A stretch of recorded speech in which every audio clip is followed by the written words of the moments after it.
నమస్తే వంట help line కి స్వాగతం. చాలా మంది కొంచెం 30లోనో 40లోనో వాళ్ళు పెళ్లి చేసుకోలేదంటే అయ్యో పెళ్లి చేసుకోలేదా ఒంటరిగా ఉంటున్నారని జాలి చూపిస్తూ ఉంటారు. కానీ ఇక అలా జాలి చూపించాల్సిన అవసరం లేదు.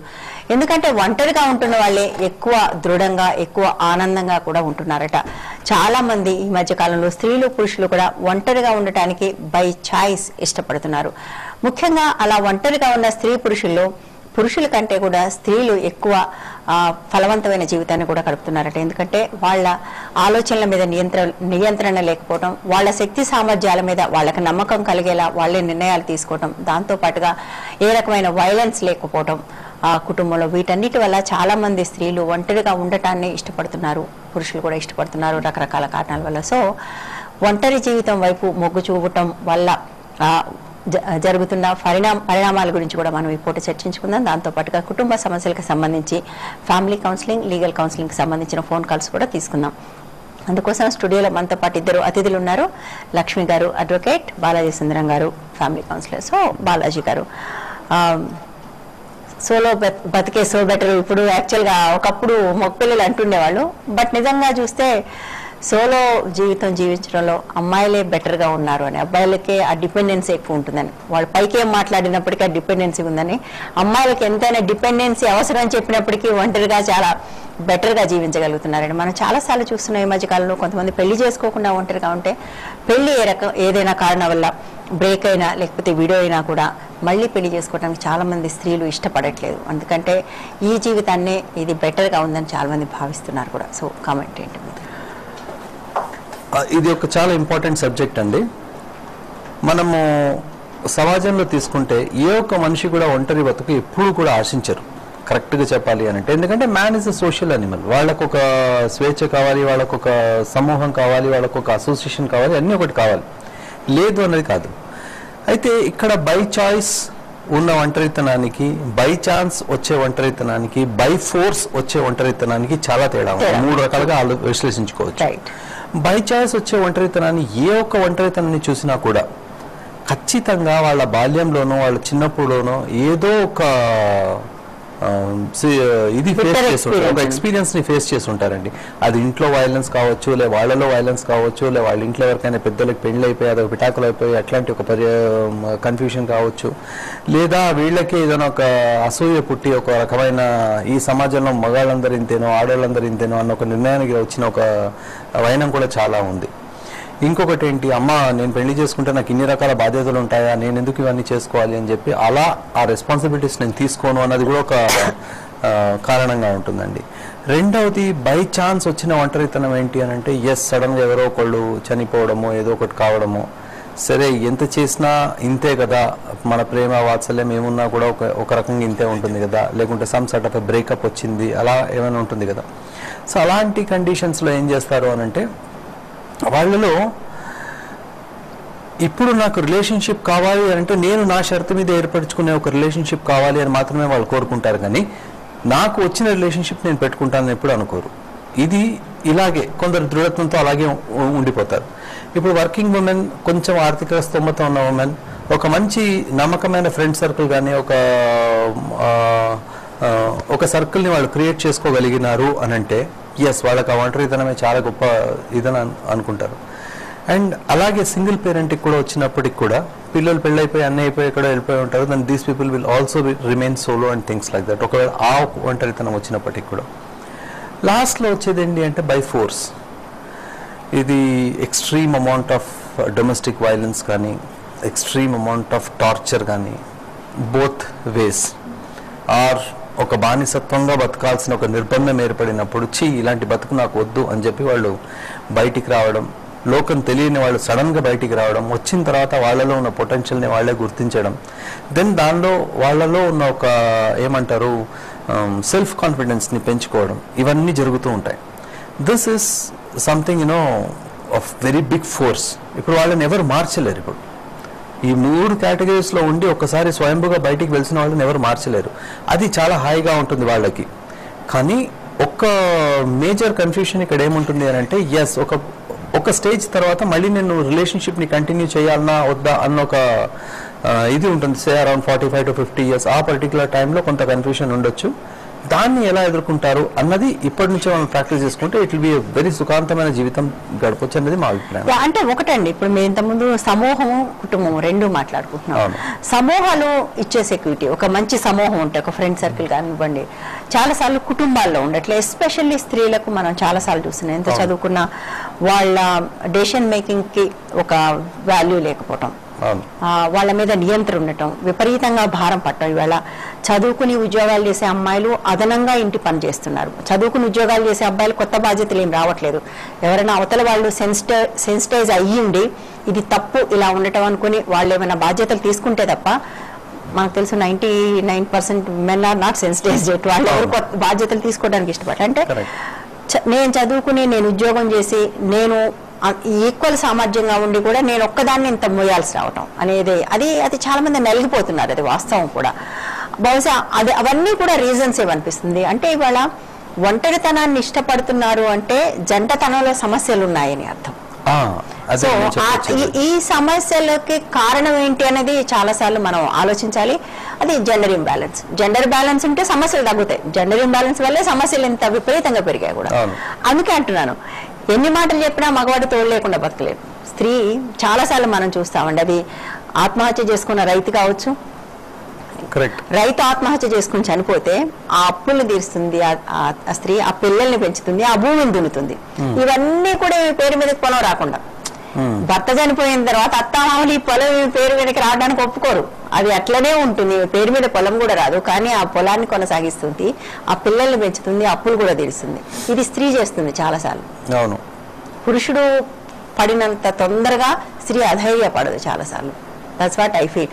అంటే కుటుంబంలో ఉండే జెండర్ ఇంబ్యాలెన్స్ వల్లనే ఇవాళ ఈ ఒంటరితనాన్ని స్త్రీలు ఆశ్రయిస్తున్నారని నాకు అనిపిస్తుంది. సరే, పురుషులు ఆశ్రయించడానికి కూడా రీజన్స్ ఉన్నాయి. మీ కామెంట్ ఏంటి? వీళ్ళు ఏంటంటే ఈ రెస్పాన్సిబిలిటీస్ తీసుకోవడంలో మగవాళ్ళు ఎప్పుడైనా కూడా కొంచెం ఫెయిల్ అవుతుంటారు. దానివల్ల ఏంటంటే అందరూ జంటతనంలో ఉండే ఆ ప్రాబ్లమ్స్ అన్నిటికంటే కూడా ఒంటరిగా ఉండడం వల్ల మీరు అన్నట్టు ఏంటంటే రెస్పాన్సిబిలిటీ అంటే కంపారిటివ్గా ఏంటంటే జెంట్స్తో చూస్తే లేడీస్కి ఎక్కువ ఉండదు. పిల్లల పట్ల కానివ్వండి, సంసారం పట్ల కానివ్వండి, సోషలాజికల్ రెస్పాన్సిబిలిటీ కూడా. ఎందుకంటే ఇప్పుడు భూమి మన పేరు మీద రాకపోయినా కూడా ఆ భూమి దున్ని దానికి సంబంధించినంత వరకు దాన్ని చేయాలనుకుంటున్నారంటే ఎందుకు రెస్పాన్సిబిలిటీ కదా. ఆ రెస్పాన్సిబిలిటీ తీసుకోలేకే కదా, భరించలేక కదా ఆయన చనిపోతున్నాడు. అవును. సో అందుకని జంటతనంలో ఉండే ప్రాబ్లమ్స్ ఇప్పుడు చాలా మంది డైవర్స్కి వస్తూ ఉంటారు. అప్పటి వరకు ఆ డైవర్స్కి వచ్చే వరకు ఒక పీరియడ్ ఉంటుంది వాళ్ళ లైఫ్లో. దాని తర్వాత నడుస్తున్నప్పుడు ఒకటి ఉంటుంది, అడుగుతూ ఉంటే ఒకటి అంటారు అప్పటికంటే ఇప్పుడే బాగుంది మాకు, ఇప్పుడు ఒక 10,000 సంపాదించుకున్నా ఇప్పుడే హ్యాపీగా ఉండగలుగుతున్నాను. ఎందుకంటే మీరు అన్నట్టు ఏంటంటే ఆ జెండర్ బ్యాలెన్స్ అనేది దాని మీద ఉండే ఎఫెక్ట్ ఏమవుతుందంటే వీళ్ళ మీద ఎక్కువ పడుతుంది.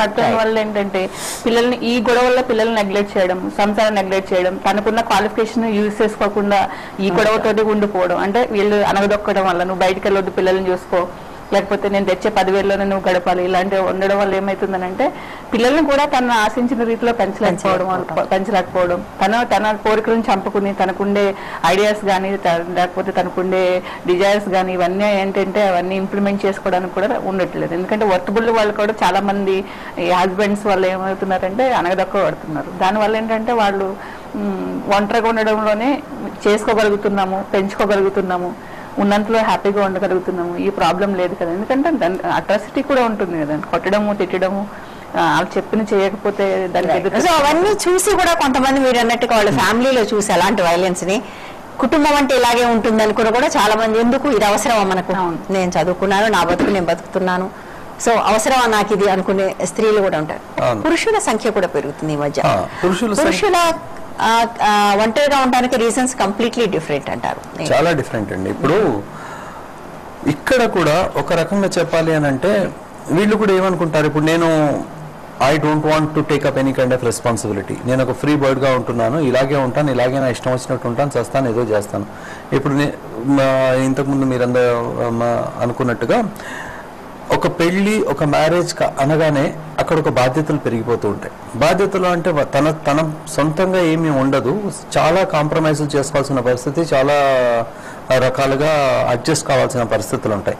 నేను ఈ అడ్జస్ట్మెంట్ ఏవి నేను చేసుకోను, అసలు నేను కాంప్రమైజ్ వైపు నేను వెళ్ళను అని అనుకునే పురుషులు ఎవరైతే ఉంటారో వాళ్ళు ఏం చేస్తారంటే ఇప్పుడు నాకు కావాల్సిన అవసరాలు ఏమో నేను నేర్చుకుంటాను, అది నా ఇష్టం అని చెప్పి ఉండడం జరుగుతుంది.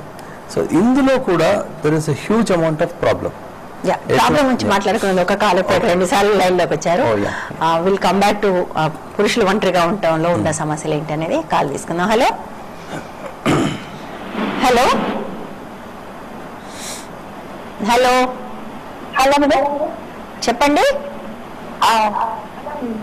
అదే మొన్న అడిగినట్టు చెప్పింది మేడం, మీరే పోయి డొమెస్టిక్ లో పోయి డొమెస్టిక్ వైలెన్స్ పైన వన్ టూ పర్ఫార్మ్ చేస్తుంది అట్లా వెళ్ళాలి, డైరెక్ట్ జడ్జికి వెళ్ళినా ఎక్కడ వెళ్ళాలి? మీకు ఏం చెప్పారో తెలియదు కానీ డైరెక్ట్ జడ్జి కాదమ్మా, women and child welfare direct judge గారి దగ్గర కూడా ఫైల్ చేయొచ్చు. మీకు అది మళ్ళీ విమెన్ అండ్ చైల్డ్ వెల్ఫేర్ దానికి పోతుంది. కాబట్టి ఏం చేయాలంటే దాన్ని డొమెస్టిక్ వైలెన్స్ ఆఫీస్కి పోయి మళ్ళీ అక్కడ ఆఫీసర్ సంతకమై కోర్టుకి రావాలంటే టైం పడుతుంది. మీరు ఏం చేస్తారంటే ఆఫీస్లో వేయండి, అంటే ప్రతి కోర్టుకి సంబంధించి ఒక డొమెస్టిక్ వైలెన్స్ ఆఫీస్ ఉంటుంది, అక్కడ వేస్తే వాళ్ళంతా స్కూటినీ చేసి అంతా కరెక్ట్ ఉందా లేదని చెప్పి అది జడ్జి గారి దగ్గర పంపిస్తారు. అప్పుడు మీకు తొందరగా నెంబర్ అవుతుంది. ఒకటమ్మా, మీరు ఒకవేళ హైదరాబాదు సికింద్రాబాద్ ఈ ప్రాంతాల నుంచి చేస్తే సఖీ సెంటర్స్ అని ఉన్నాయి. కేవలం ఇప్పుడు డీబీ సెల్స్ అక్కడ నుంచి రన్ చేస్తున్నారు. సో మీరు ఆ సఖీ సెంటర్కి వెళ్ళండి. సఖీ సెంటర్కి వెళ్తే మీరు గైడ్ చేస్తారు. ఫార్మ్స్ దగ్గర నుంచి అన్ని దొరుకుతాయి. అక్కడ నుంచి వాళ్ళు మీకు గైడ్ చేసే అవకాశం ఉంటుంది. తర్వాత బహుశా బయట నుంచి చేస్తే గానీ అన్ని చోట్ల కూడా ఇప్పుడు సఖీ సెంటర్స్ అయితే అన్ని చోట్ల పెట్టారు. ఆ సఖీ సెంటర్ ఎక్కడ ఉందో వెళ్ళి కనుక్కోండి. లేదు అంటే 118 నంబర్ మీ దగ్గర నుంచి పనిచేస్తే అక్కడికి కూడా కాల్ చేయండి, వాళ్ళు కూడా గైడ్ చేస్తారు మీకు. నెక్స్ట్ కాల్ తీసుకుందాం. హలో హలో నమస్తే మేడం. నమస్తే అండి, చెప్పండి. మేడం ఏం లేదు మేడం, మెడికల్ గా మెచ్యూర్ కాని అమ్మాయిని మ్యారేజ్ చేశారు, అది దాచారు. మెడికల్ గా అన్ఫిట్ మెచ్యూర్ కాని అమ్మాయిని ఇచ్చి దాచారు అనమాట. అంటే మెచ్యూర్ అవ్వలేదు అన్నమాట అమ్మాయి, మెచ్యూర్ అవ్వలేదు. ఓకే. ఆ గుణశీల IVF సెంటర్ లో వచ్చేసి IVF చేస్తే గానీ కాదు అమ్మాయి ప్రెగ్నెన్సీ రాదు. ఓకే. న్యాచురల్ గా అయితే అమ్మాయి హెల్తీగా లేదు, ఇది కాదు మెన్షన్స్ అవ్వదు అని చెప్పి క్లియర్ గా సర్టిఫికేట్ ఇచ్చారు మేడం. ఓకే. బట్ అయితే అమ్మాయి ఏమనిందంటే ప్రెగ్నెంట్ నేను అని చెప్పి మమ్మల్ని మోసం చేసి ప్రెగ్నెంట్ గా నటించి డెలివరీకి వెళ్ళింది వాళ్ళ అమ్మ వాళ్ళ ఇంటికి. ఓకే. ఆ తర్వాత అది అంతా కూడా బోగస్ అనేసి మంత్లో 10 months అయిన తర్వాత కూడా అమ్మాయి డెలివరీ కాకుండా ఉంటే మళ్ళీ డాక్టర్ దగ్గర తీసుకెళ్తే అసలు ఈ అమ్మాయి మెచ్యూరే కాలేదు, మరి ఎట్లా నటించింది అని చెప్పన్నారు. ఇవన్నీ కూడా సీక్రెట్ గా క్రియేట్ చేస్తారు మేడం. తర్వాత ఇవన్నీ ఎదుర్కొనలేక మెడికల్ గా ఎదుర్కొనలేక 498 మా మీద పెట్టినారు మేడం. ఓకే. 498 పెట్టినారు. తర్వాత కోర్టులో మేము కేసు వేస్తున్నాము. కోర్టులో కేసు వేసినాక జడ్జి సార్ గారు మెడికల్ గా వెళ్ళమన్నారు. మెడికల్ గా వెళ్తే ఈ విషయాలన్నీ బయటపడ్డాయి. అంటే లోపల ఇవన్నీ దాచి వాళ్ళు ఈ రకంగా ఈ పద్ధతిలో మోసం చేశారు. తర్వాత సార్ వచ్చి జడ్జి సార్ గారు మీరు చేసింది మోసం ఎంతవరకు కరెక్ట్, డిగ్రీ చదువుకున్నావు, ఇంత మోసాలను ఎలా చేయగలిగినావు అని చెప్తే సమాధానాలు ఏమి కూడా లేదు మేడం. తిరిగి మా మీదనే 498 కేసు ఆ తర్వాత పెట్టినారు మేడం. ఓకే. వాళ్ళ అడ్వకేట్ వచ్చేసి టీవీ చలపతి అనే అతను చాలా ఒక్క నిమిషం, అది కాదు, ముందు మీరు ఒక కేసు వేశారు. ఏం కేసు వేశారు మీరు ముందు? చీటింగ్ కేసు వేశారా? మేడం మమ్మల్ని చీట్ చేశారు అని చెప్పేసాం మేడం. చీటింగ్ కేసు వేశారు మీరు. చీటింగ్ కేసు వేసి అక్కడ ఇదంతా అయిన తర్వాత వాళ్ళు 498 వేశారు. రైట్. 498 మేడం వేస్తారు. Okay madam. మాకు అమ్మాయి గౌరవంగా ఇచ్చినటువంటి గోల్డ్ గానీ సైట్ గానీ మేము రిటర్న్ చేసేసాం మేడం. ఓకే. రిటర్న్ గా రాసుకున్నాం మేడం. రాసుకున్నా కూడా ఆ లాయర్ గారు టీవీ చలపతి గారు ఏం చేశారంటే మాకు ఇవ్వలేదు అనేసి తిరిగి మళ్ళీ ఫైల్ చేశారు మేడం. ఓకే. సో ఈ ఒక అడ్వకేట్ తప్పిదం, చాలా వరకు అడ్వకేట్ తప్పిదం, ఆ రాంగ్ రూట్ లో అతను చేయడం వల్ల ఆ 498 మెడికల్ ఎదుర్కొనలేక ఇండైరెక్ట్ గా దెబ్బతీసే ప్రయత్నం చేశారు మేడం. మీ భార్య అండి ఇదంతా మీరు మాట్లాడేది మీ భార్య గురించా? అవును మేడం, మా మిస్సెస్ గురించి, మా భార్య గురించి మేడం. అవును మేడం. మీకు ఎంతకాలం కింద పెళ్ళైందండి? Madam 2011 madam. 2011 లో పెళ్ళైంది. ఓకే, 8 సంవత్సరాల కింద. ఒక్క నిమిషం ఉండండి. ఈ ప్రెగ్నెన్సీ ఇష్యూస్ అన్ని రాకముందు మీరు ఎంతకాలం కలిసి ఉన్నారు? మేడం మేము కలిసి మేడం 2 years ఉన్నాం మేడం. 2 years ఉన్నాం. 2 ఏళ్లలో మీరు బాగానే ఉన్నారా? మేడం 2 ఏళ్లలో బాగున్నామంటే శారీరకంగా సుఖాలు ఇవన్నీ సహజంగా ఉన్నాయి కానీ బట్ అయితే అమ్మాయి టాబ్లెట్స్ వాడి పీరియడ్స్ అవుతున్నది నాకు చెప్పలేదు మేడం. అది దాచింది, సీక్రెట్ గా మేనేజ్ చేయగలిగింది. సో ఇప్పుడు ఎందుకు కాల్ చేశారు మీరు? ఇప్పుడు దేనికోసం కాల్ చేశారు మేడం? అంటే ఇప్పుడు వాస్తవ పరిస్థితులు మెడికల్ గా ట్రీట్ చేస్తూ బట్ అయితే రైట్ అదంతా అర్థమైంది మాకు. ఇప్పుడు దేనికోసం మాకు కాల్ చేశారు? మేడం ఏం లేదు మేడం, 498 తప్పుడు కేసు అని చెప్తే మాకు ఏ విధంగా మేము ఎదుర్కొని వాళ్ళ మీద పనిష్మెంట్ అంటే నెక్స్ట్ వాళ్ళు చేసిన తప్పులకి మేము ఏ రకంగా ఎదుర్కోవాలి సార్? రైట్. ఇప్పుడు 498 లో ఆల్రెడీ మీరు ఎవిడెన్స్ వచ్చినప్పుడే మీరు ఇవన్నీ సబ్మిట్ చేయొచ్చండి మీ అడ్వకేట్ గారి ద్వారా. ఎందుకంటే ఆల్రెడీ చీటింగ్ కేసు ఉంది కదా మీ మీద, మీకు చీట్ చేశారనేసి 420 పెట్టి ఉంటారు కదా. ఎందుకంటే మెచ్యూర్ కాకుండా అన్ఫిట్ ఫర్ మ్యారిటల్ లైఫ్ అనే గ్రౌండ్ మీద మీరు వెళ్ళి ఉంటారు. తర్వాత రిపోర్ట్స్ అన్ని కూడా ఇప్పుడు డెలివరీ కాలేదు, ప్రెగ్నెన్సీ కాలేదు, తర్వాత ఈమె మెచ్యూర్ కాలేదు, ఇవన్నీ గ్రౌండ్స్ ఉన్నాయి కాబట్టి మీరు అవన్నీ డాక్యుమెంట్స్ ఉంటే సబ్మిట్ చేయండి. అప్పుడు ఎక్విటల్ అవుతుంది. అప్పుడు కేసు ఏంటంటే మీకు ఫేవర్గా వస్తుంది. ఎందుకంటే వాళ్ళని ఈ కేసు నుంచి తప్పించుకోవడానికి ఆ కేసులు పెట్టారు అన్నట్టు వస్తుంది. ఎందుకంటే మీరు పెట్టిన తర్వాత వాళ్ళు పెట్టారు కాబట్టి.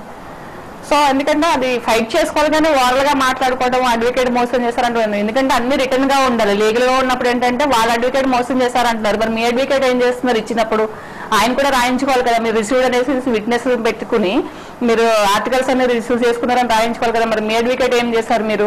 ఎందుకంటే ఇప్పుడు ఏదో వెళ్ళిపోయేసేసి ఎదుటి వాళ్ళని బ్లేమ్ చేసేదంటే మీ వైపు నుంచి కూడా మీరు కరెక్ట్ చేయడం మంచిది. ఎందుకంటే ఎవిడెన్స్ ఉన్నప్పుడు వచ్చినప్పుడు కేసు వచ్చినప్పుడు మీ దగ్గర ఉన్న ఎవిడెన్స్ అంతా కూడా కోర్టుకి సబ్మిట్ చేయండి. ఎందుకంటే పోలీసు వాళ్ళకి ఇస్తే తీసుకోలేదు, అప్పుడు తీసేవలసిన కేసు ఇప్పుడు మేము సబ్మిట్ చేసుకుంటాం, మాకు ఈ గ్రౌండ్స్ ఉన్నాయని చెప్పేసి ఆ రిపోర్ట్స్ అన్ని చేసి ఇలా చీట్ చేశారనేసి కోర్టుకి సంబంధించిన పేపర్స్ కూడా తీసుకెళ్లి ఆ కేసులు సబ్మిట్ చేస్తే, ఎందుకంటే 420కి సంబంధించిన చీటింగ్ కేసు సంబంధించిన పేపర్స్ కూడా 498 లో సబ్మిట్ చేయండి. మీరు ఎస్టాబ్లిష్ చేసుకోగలిగితే మీ ఎవిడెన్స్ ని వాళ్ళ కేసు ఓడిపోతారు, మీకు ఫేవర్గా వస్తుంది. సో మీరు అడిగినందుకు ఒక సలహా, అడగనందుకు కూడా ఒక సలహా చెప్తాము, ఏమనుకోకండి. మీరు పెళ్లి చేసుకున్నారు అంటే మనం చాలాసార్లు భారతదేశంలో ప్రపంచవ్యాప్తంగా ఉంది, ఇది భారతదేశంలో చాలా ఎక్కువగా ఉంది. భార్యాభర్తలకు పిల్లలు పుట్టకపోవడానికి మేజర్ రీజన్ ఈ భారతదేశంలో పురుషుల్లో స్పర్మ్ కౌంట్ లేకపోవడం వల్ల పిల్లలు కలకపోవడం అనే ఒక చాలా పెద్ద సమస్య ఉంది. మీరు ఏ ఐవీఎఫ్ క్లినిక్ వెళ్ళినా కనపడుతుంది. అది అట్లా ఉంచితే ఇదే సమస్యని మీరు రివర్స్లో ఆలోచించండి. మీకే ఈ సమస్య ఉంటే, మీకే ఇటువంటి సమస్య ఉంటే ఆమె చీటింగ్ కేసు పెడుతుందా? మాకు ఇక్కడికి వచ్చే అనేక కాల్స్లో ఒకటి స్పర్మ్ ఫిజికల్ గా బాగానే ఉండి స్పర్మ్ కంట్రీ లేకపోవటం, ఇంకొకటి అసలు ఫిజికల్ గానే సరిగా లేకపోవటం. వాళ్ళు కూడా ఎవరు చీటింగ్ కేసులు పెట్టట్లేదు. చాలా సార్లు ఇది ఎట్లయినా బాగు చేసుకుందామా అని చూస్తున్నారు. ఎందుకంటే అమ్మాయిలకి ఈ సమస్య ఎదురైనప్పుడు దీన్ని బాగు చేయించుకోవచ్చు అని వీళ్ళు నానా తాపత్రయపడతారు. కౌన్సిలింగ్కి వెళ్దామా, డాక్టర్ దగ్గరికి వెళ్దాం, అక్కడికి వెళ్దాం, ఇక్కడికి వెళ్దామని. ఎంత అహంకారం అంటే నేను రాను, నీ ఇష్టమైతే ఉండు, లేకపోతే ఎన్ని పెళ్లిలో చూస్తున్నాం మనం ఇలాంటివి. సో మనము మనుషులు అండి, nobody is perfect in the world. మీరు ఒక్కసారి అర్థం చేసుకోండి. 2 years బాగానే ఉన్నారు కాబట్టి కాంజికల్ రిలేషన్షిప్ బాగుందని చెప్తున్నాడు. ఎట్లా బుక్ చేశారు అంటే పిల్లలు పుట్టకపోవటం అనే ఒక రీజన్ తోటి ఆమెకి ఏదన్నా ఒక ఫిజికల్ ఇష్యూ ఉండొచ్చు. మీకే అటువంటి ఒక ఫిజికల్ ఇష్యూ ఉంటే పరిస్థితి ఏంటి ఒక్కసారి మీరు ఆలోచించండి. మనుషులు ఎవ్వరం పర్ఫెక్ట్ కాదండి. మిమ్మల్ని వెతికితే మీకు 100 దొరుకుతాయి, ఎవరికైనా దొరుకుతాయి. మనం ఇదేమన్నా షాప్ లో వస్తువుగా తీసుకొచ్చిన తర్వాత ఇక్కడ లోపం ఉంది కాబట్టి రిటర్న్ ఇవ్వడానికి.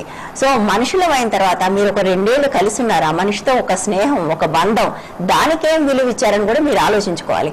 అంటే చీటింగ్ కేసు పెట్టి అమ్మాయి కోర్టుకి వెళ్ళాక ఆమె 498 పెట్టొద్దని మీరు అనుకోవడం ఉంది చూసారా, అది కంప్లీట్ నాన్ సెన్స్ అండి. You have to face it. మీరు చాలా మీకు అన్యాయం జరిగిపోయిందని చెప్తున్నారు. ఇటువంటి అన్యాయం దేశంలో ప్రతి నిమిషం జరుగుతుంది. వాళ్ళందరూ చీటింగ్ కేసులు పెట్టట్లేదు. వాళ్ళు ఒకటి సాల్వ్ చేసుకోవడానికి ట్రై చేస్తున్నారు, 2 అమికబుల్ గా సెటిల్ చేసుకోవడానికి ట్రై చేస్తున్నారు. ఇవి 2 కాకుండా మీరు లిటిగేషన్కి వెళ్ళారు. మీ వైపు నుంచి మీరు వేసిన అడుగు మాకైతే కరెక్ట్ గా అనిపించట్లేదు. So please face the cases. Thank you so much Balaji garu. Sorry I will come back to you.